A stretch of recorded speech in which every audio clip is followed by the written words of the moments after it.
Ano nga ba ang pinakamabilis na hypercar sa panahon ngayon? Carl nga pala to at pag-uusapan natin ngayon ang Devil 16. Pinakamabilis na production hypercar sa buong mundo. Bold claim. Kahit ako hindi pa din ako makapaniwalang nag-e-exist talaga ang coaching to. Aalamin natin ang specs, presyo at kung ano ang mga matitinding features nito. Kumapit ka na dahil i-cover natin sa video na to ang Devil 16. At masasabi ko na sa panahon natin ngayon, ito na nga ang isa sa pinakamabilis, pinakamaangas at pinakamalupit na hypercar sa buong mundo. 2017 pa lang may teaser na tayo sa magiging itsura ng Devil 16 sa Dubai Auto Show. Devil 16, ginawa ito ng Devil Motors na ang ibig sabihin ng Devil ay defining extreme vehicles. At hindi sila nagbibiro. Pag sinabi nilang gagawa sila ng mga out of this world na mga kotse, ginagawa talaga nila ito. Usapang specs muna tayo. Ganito kabaliw ang mga engineers ng Devil 16. Naglagay sila ng 23.3 liter V16 engine, 16 cylinder quad turbo engine sa ilalim ng hood. Kung hindi pa nagsisink in sa inyo guys, 16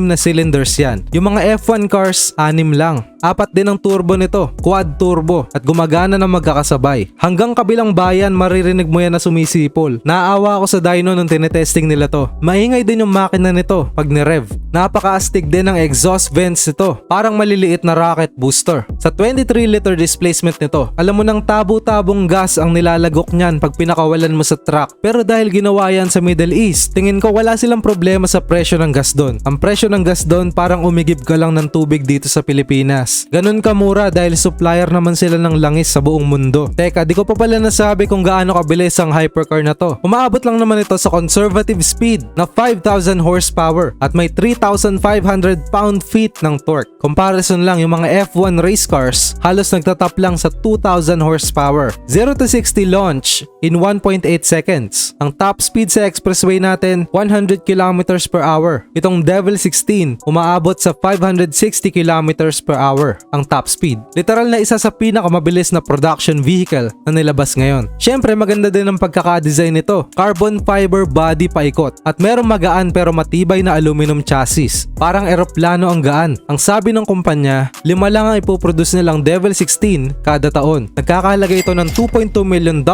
o 120 million pesos. May plano pa na gumawa ng mas mabilis na sasakyan ang Devil Motors sa future na mas malakas sa Devil 16. Abangan nyo na lang yan sa mga susunod nating mga vlogs. Share nyo tong video kung nagustuhan nyo at comment nyo yung opinion nyo sa Devil 16 sa comment section below. Salamat sa panonood.